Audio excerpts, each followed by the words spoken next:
रावल जी, आप लोग देख रहे हैं क्योंकि अब तो बिहार में विधानसभा का जो चुनाव प्रचार प्रसार है वो पूरी गति पकड़ चुका है। ये सभी पार्टियां अपने अपने जीत के दावे कर रही हैं। आप लोग कह रहे हैं कि महागठबंधन में दरार है, जो जीत का दावा है उसका क्या आधार है विदु रावल जी, और बिहार विधानसभा चुनावों को हम लोग कैसे देखें? देखिए, बिहार एक महान भूमि है। बिहार वो भूमि है गौतम बुद्ध का जहाँ जन्म हुआ, जहाँ महावीर स्वामी का जन्म हुआ, जहाँ गुरु गोविंद सिंह महाराज का जन्म हुआ, जहाँ चाणक्य का, चंद्रगुप्त का, आर्यभट्ट का जन्म हुआ।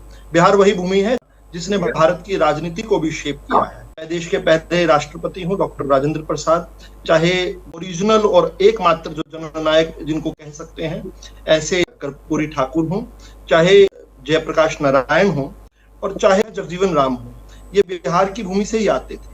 बिहार ने दुनिया को आर्यभट्ट दिया है। राष्ट्र कवि दिनकर जी भी जन्म जो है बिहार में ही हुआ है।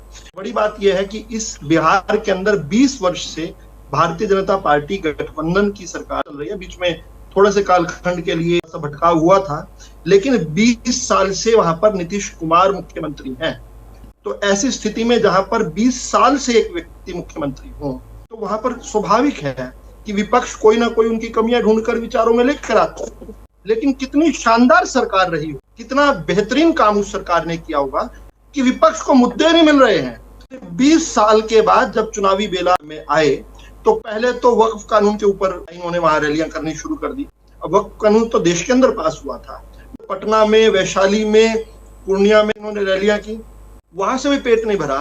तो उसके बाद तुरंत वक्फ कानून वाले मुद्दे को छोड़कर ये लोग सीधा ही घुसपैठिया बचाओ अभियान में चल गए। राहुल गांधी 16-16 दिन यात्रा निकाला है, घुसपैठियों की वोट पर निर्भर हो गए। ये क्या बताता है आपको कि बहुत शानदार सरकार वहां पर चली, जिसके लिए इनके पास कोई जमीनी मुद्दे नहीं थे। और उसके बाद घुसपैठिया बचाओ यात्रा भी फेल हो गई, फ्लॉप हो गई। और बल्कि मैं तो यूं कहूंगा पूरी आरजेडी को निचोड़ दिया राहुल गांधी ने अपनी जिद के कारण, अपनी बेवकूफी के कारण।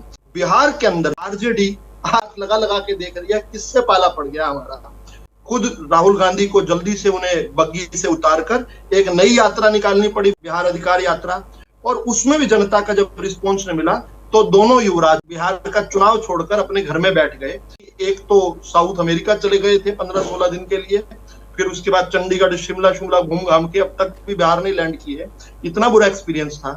और दूसरे वाले जो उनकी आज बहुत दिनों बाद हमने तस्वीर देखी जब उन्होंने अशोक गहलोत जी को अपने घर पर बुलाया।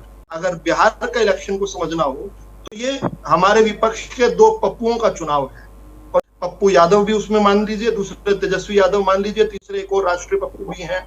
जिस प्रकार से उन्होंने बिहार के अंदर जो है अपने सहयोगी गठबंधन को निचोड़ दिया है, उसके आफ्टर इफेक्ट आ चुके हैं। समाजवादी पार्टी ने घोषणा की है कि उत्तर प्रदेश के अंदर कांग्रेस से कोई गठबंधन नहीं रखेंगे, उत्तर प्रदेश में अलग चुनाव लड़ेंगे।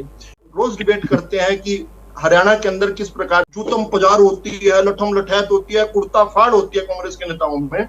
लेकिन ये केवल हरियाणा में नहीं होती, ये पैन इंडिया फिनोमेना है। हमने देखा कि इनके जो प्रदेश के अध्यक्ष हैं राजेश राम जी, उनको एयरपोर्ट पर के लाते दे घुसे कांग्रेस के कार्यकर्ताओं ने मारे, उनके कुर्ते फाड़े।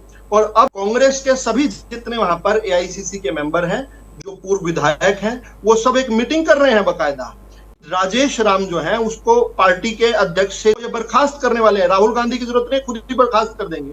और जो राहुल गांधी के वहां सिपा सलार कृष्ण वल्लूरू गए हुए हैं, उनको भी हटाने के लिए एक मीटिंग होने वाली। बिहार बीमारू राज्य जो हुआ करता था, जो जंगल राज कांग्रेस और राजद ने दिया, उससे मुक्ति दिलाकर आज बिहार देश के अंदर सबसे तेज बढ़ता हुआ राज्य है, सबसे तेज बढ़ती जिसकी जीडीपी है।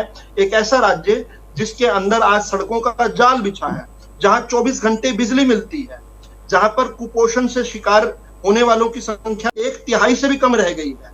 भारतीय जनता पार्टी और जेडीयू का शानदार शासन रहा है।